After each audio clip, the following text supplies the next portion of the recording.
Assalamualaikum warahmatullahi wabarakatuh. Oke guys, hari ini saya bersama Ketua KONI Cilegon, Bapak Irfan Ali Hakim, mungkin Anda tahu semua. Dan hari ini adalah 15 Oktober 2025, di mana usia KONI secara nasional memasuki usia yang ke-87. Sebelum ngobrol lebih jauh, saya ingin mengucapkan selamat ulang tahun untuk Komite Olahraga Nasional Indonesia. Tepuk tangan dong. Bung Irfan, sehat? Alhamdulillah. Waduh. Ya. Ivan Gondrong sama Irfan Ali Hakim. Hari ini duet maut guys. Kita bicara soal olahraga, dan kebetulan Pak Irfan ini baru dilantik beberapa hari yang lalu sebagai Ketua Komite Olahraga Nasional Indonesia Kota Cilegon. Ya. Ketua KONI Kota Cilegon. Sehat Pak Irfan? Alhamdulillah, Ya. Pak Ivan Gondrong. Ya harus sehat. Apa sih bukan mitra, apa sih? Orang olahraga memang harus, apa bahasanya orang olahraga itu? Insan olahraga itu harus sehat. Iya, iya, iya. Kalau insan olahraga sakit ya gimana? Ya, Gimana ya, yang lain? Pak Irfan, ini 87 tahun KONI Komite Nasional Indonesia kita sudah berusia. Saya akan lebih kepada KONI Cilegon saya sebetulnya. Ya. Nah, di 87 tahun itu saya ingin tanya ke Pak Irfan, apa makna 87 tahun untuk KONI Kota Cilegon? Ya, terima kasih Pak Ivan Gondrong. Nah, Dalam momentum podcast kali ini, pertama saya ingin menyapa dulu kepada seluruh pemirsa, teman-teman di insan olahraga, para patriot olahraga. Itu pun saya ucapkan selamat hari ulang tahun KONI Komite Olahraga Nasional Indonesia yang ke-87. Semoga olahraga tanah air semakin jaya. saya, oke. Baik, tadi disampaikan oleh Pak Ivan Gondrong, betul bahwa memang di usia yang ke-87 ini terkait dengan hari ulang tahun KONI, pertama itu harus kita maknai bahwa di usia 87 itu adalah usia yang sudah sangat dewasa. Dewasa.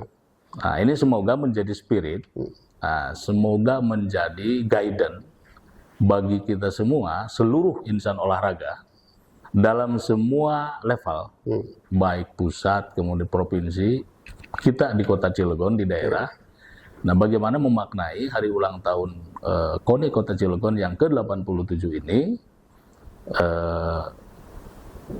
usia yang sudah sangat dewasa, sudah bisa kita bayangkan, ibarat dari usia seseorang itu sudah sangat Uzur bola. mencapai pada puncak, ya kan, mencapai pada puncak kematangan lah. Kalau secara usia manusia itu sudah udah uzur, kata Pak Gondrong tadi. Tetapi harus kita maknai bahwa ini sudah sangat memasuki usia yang sangat matang. Kira-kira begitulah, usia yang sangat matang. Nah, maka dari pergantian kepemimpinan, di saat memang saya bicara tentang KONI Cilegon, tadi disampaikan oleh Pak Ivan Gondrong, kalau Cilegon sendiri itu masih di usia 25 ke atas. Oh, 25. Ya kan, 25 ke atas, 28 lah gitu kan. Itu menjelang dewasa betul gitu kan. Lagi genit-genitnya. Nah, jadi memang itu harus kita maknai, berarti lagi semangat-semangatnya lah. Kan kira-kira begitu, lagi semangat-semangatnya. Nah, berkaitan dengan HUT KONI yang 87 ini juga bertepatan dengan proses perpindahan kepemimpinan di KONI Cilegon. Dari periode sebelumnya Pak Abdul Salam ke saya terpilih gitu kan, untuk memimpin KONI 4 tahun ke depan, kira-kira gitu. Sehingga bagaimana ini dari periode sebelumnya itu ya harus terus berkelanjutan. Ya, betul. Tuh, jadi saya harus memaknainya bagaimana membawa KONI 4 tahun ke depan ini Satu, memang harus terjadi perbaikan-perbaikan baik dari aspek keorganisasian, yang kedua adalah dari aspek pembinaan prestasi olahraga, gitu. Sehingga dua hal ini sebetulnya adalah saling terkait, gitu kan, pembinaan organisasi, kemudian dari pembinaan prestasi olahraga. Yang ketiga, daya satu lagi adalah daya dukung pemerintah. Daya dukung gitu, pemerintah. dari pemerintah. Ini kayaknya poin yang terakhir ini yang paling penting sebetulnya, yang ingin disampaikan. Cuman begini Pak Irfan, Ya, tadi ada pembinaan, kemudian juga ada penataan organisasi. penataan organisasi. Ya. Nah, sementara kita tak tahu semua, wali kota kemarin sempat menyampaikan bahwa Ya, wali kota begitu tegas mengatakan bahwa agar KONI ya, memanfaatkan anggaran yang ada dengan maksimal. betul, betul.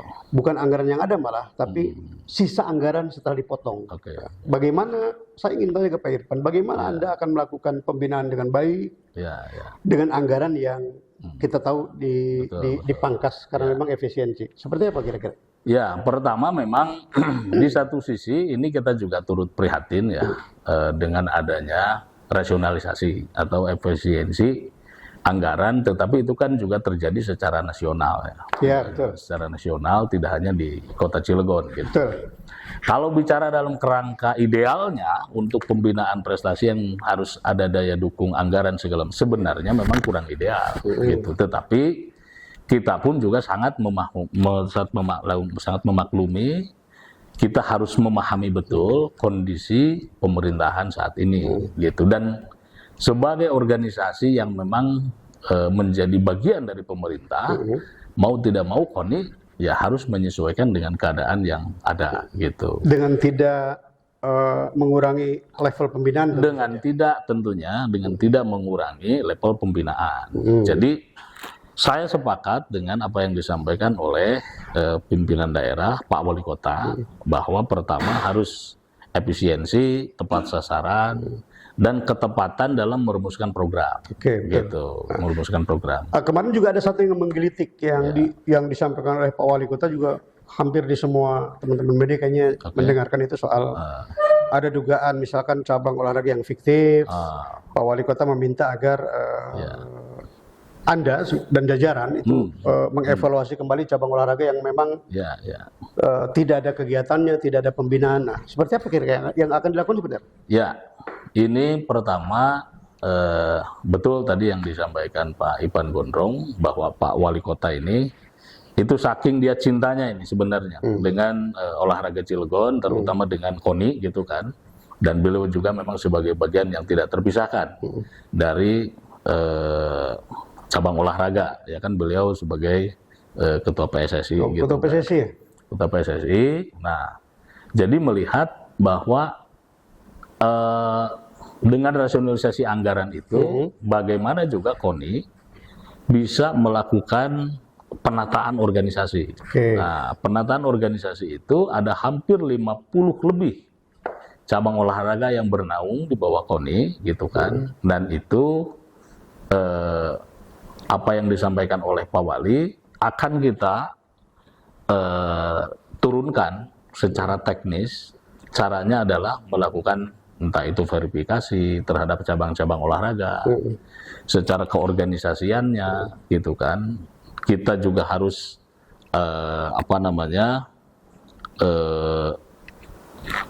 menganalisa kembali gitu dari seluruh cabang-cabang olahraga yang bernaung di bawah KONI. Oke, tapi Anda akan pasti sepakat kan kalau misalkan ada cabur yang memang tidak ada pembinaan, tidak ada, atau bahasanya gini lah, ketuanya dia, sekretarisnya dia, bendaharanya dia, anggotanya.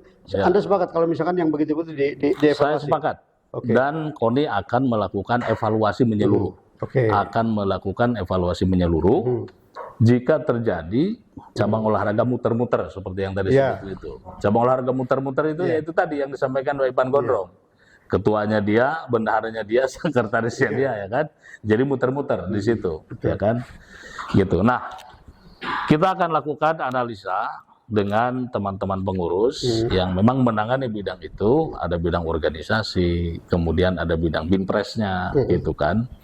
Dan mungkin satu waktu kita akan melakukan sidak gitu ya, sidak ke cabang-cabang olahraga yang memang itu bisa jadi menjadi beban mungkin bagi anggaran pemerintah. Padahal ternyata itu tidak melakukan pembinaan prestasi secara baik sesuai dengan mekanisme organisasi di cabang olahraga atau di KONI. Gitu. Oke, saya dengar di 2026 ini Anda dan tim itu akan menghadapi 2 event besar ya. Betul. Pertama itu Porprov ya. Popda dan Porprov. Popda dan Porprov. Ya, Nah, ya. dengan keterbatasan anggaran seperti itu, apa KONI Cilegon bisa mencapai target seperti yang diharapkan? Ya, pertama memang kita di tahun depan ini, Pak Ivan Gondrong, kita menghadapi 2 event besar, satu Popda, yang kedua Porprov. Popda memang leading sektornya itu di Dispora, tetapi secara teknis bahwa persiapan menghadapi event itu harus diikuti oleh cabang olahraga, gitu kan, pelajar terutama gitu. Dan KONI mau tidak mau harus mengawal bagaimana prestasi olahraga yang akan dipertandingkan misalkan di Popda itu juga menjadi bagian yang tidak terpisahkan dari proses pembinaan. Yang kedua, kita menghadapi Porprov. Dan ini memang hajat besar betul, hajat besar yang memang itu leading sektornya memang KONI langsung, gitu kan. Nah, dengan keterbatasan anggaran itu, tetap kita tidak menyurutkan semangat, tidak kemudian patah semangat, gitu kan, karena prinsip jiwa patriotisme dalam olahraga itu harus selalu bergelora. Gitu. Jangan patah sebelum bertanding. Nah, itu dia gitu. yang penting. Ya kan? Jangan patah sebelum bertanding. Dan saya juga menghimbau kepada teman-teman di seluruh cabang olahraga, gitu kan, tidak kemudian ketika terjadi efisiensi anggaran itu seolah-olah, ya kan, seolah-olah bahwa apa yang kita lakukan itu tamat, enggak begitu. Enggak ya? Enggak, tidak begitu. Tetapi bagaimana ini justru menjadi pemicu, ya kan? Jadi pemicu dengan target tetap berada di posisi yang sebelumnya di perolehan Porprov, gitu kan? Dan itu juga sangat dinamis, gitu kan? Dari proses periode ke periode itu pasti sangat dinamis. Tantangan kita sekarang bedanya adalah jauh lebih besar. Itu aja. Di tengah dinamika pertumbuhan perkembangan olahraga kabupaten kota yang ada di Banten, kemudian yang kedua kita sedang menghadapi rasionalisasi anggaran yang memang ekstrim, gitu. Tetapi kita sudah menyiapkan satu program yang memang rencananya kita akan melakukan platkot, gitu kan? Pelatihan yang itu dikelola secara langsung oleh Binpres, oleh KONI, gitu kan, gitu. Satu, orientasi kita ada platkot jangka panjang, kemudian yang kedua targetnya adalah platkot untuk Porprov, gitu. Jadi secara kolektif kolegial nanti saya akan berkoordinasi dengan seluruh cabang olahraga yang akan dipertandingkan terutama. Nah itu akan kita ajak rembuk bersama lah untuk merumuskan bagaimana platkot ini dan program KONI ke depan ini. Yang substansinya adalah ini, gitu kan? Pelatihan untuk Porprov. Gitu. Cuman begini Pak Irfan, di setiap event olahraga, saya kira di semua lini lah. Biasanya di setiap event olahraga itu sewa pemain lah dari luar, hanya untuk dapat emas, dapat medali, ngambil atlet dari luar. Nah, fenomena itu seperti apa kalau nanti Pak Irfan ke depan itu? Ya, ini memang menjadi rahasia umum, ya kan, bahwa fenomena naturalisasi dan lain sebagainya. Saya juga bukan anti naturalisasi ini, Gondrong, ya kan? Gitu. Karena pertama, warga negara itu adalah warga negara yang memiliki KTP misalnya, yang dia berdomisili di Cilegon, gitu. Nah, yang kedua, secara culture pun, gitu, secara supporting dari teman-teman cabur, itu saya memang menginginkan mayoritas itu harus atlet yang memang berbasis orang-orang Cilegon. Nah, jadi kalau misalkan pertanyaan Pak Gondrong tadi, bagaimana nih dengan nanti misalnya dalam event olahraga Porprov ini ada atlet, saya akan prioritaskan orang dari Cilegon. Nah, itu dia yang Gitu. penting. Ya, dan ini catatan nih buat seluruh cabang olahraga. Catat. Nah, buat seluruh cabang olahraga emang harus memprioritaskan warga masyarakat Cilegon. Iya. Jangan hanya karena dapat medali Ya. mengambil atlet dari mana-mana. Itu apa namanya? Iya. Menurut saya Jadi tidak ada proses pembinaan nanti tidak. terhadap Buat apa orang ada itu. pembinaan kan? Kira-kira Betul. begitu. Nah, itu dia. Buat ada pembinaan kalau misalkan dalam setiap event itu ya sudah hanya kepentingannya juara, medali, kemudian mencabut dari luar ya kan. Lantas pertanyaannya, dana uang yang diamanahkan oleh masyarakat ke KONI untuk pembinaan ya kan, itu menjadi tidak ada artinya. Iya, betul. Kan gitu. Dan kayak Sigit tuh. Iya. Ada orang atlet namanya Sigit. Sigit. Begitu dia. Dia nggak punya KTP jadinya. Jadi dia Iya, ditarik iya. dari mana aja. Yang Dari penting mana aja. ada cuannya. Itu nggak boleh itu. Itu. Ya kan? Nah, Kalau ada kita tindak lah, karena Iya. kita akan membuat satgas. itu Ya kan? Satgas Iya. anti, Iya, nah bahasanya Satgas anti anti sogok. anti sogok. Nah, ya ini yang penting. Gitu. Pak Gubernur. Ngomong-ngomong di Iya. KON itu ada cabang olahraga mancing nggak sih? Kalau mancing sih Mancing itu masuk olahraga nggak sih, guys? itu olahraga rekreasi. Oh, masuk olahraga rekreasi. Kalau ada cabang olahraga mancing di KONI, saya akan daftar pertama itu. Iya, boleh.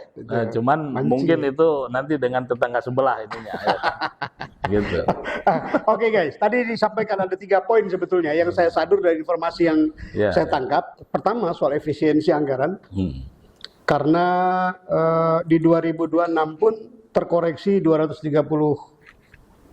miliar katanya. Jadi wali kota, pemerintah dalam hal ini memang agak ketat soal anggaran. Tadi poin yang kedua yang disampaikan Pak Irfan adalah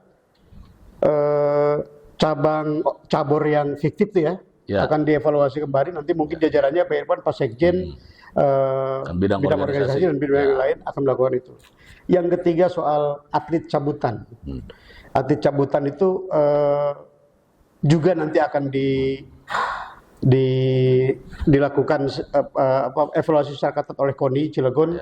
Yang target utamanya adalah jangan sampai event olahraga ini justru tidak memberikan ruang kepada masyarakat Kota Cilegon sendiri. Betul. Jadi jangan hanya karena Anda ingin medali, kemudian ngambil atlet di mana-mana dengan target hanya medali. Tidak. Pak Irfan tadi menyatakan pembinaan atlet lokal adalah itu yang utama. Kira-kira begitu ya? Ya. Oke. Betul. Sebelum itu Pak Irfan silakan. Apa yang Anda ingin sampaikan kepada insan olahraga se-Kota Cilegon? Mangga. Ya, teman-teman para patriot olahraga di Kota Cilegon,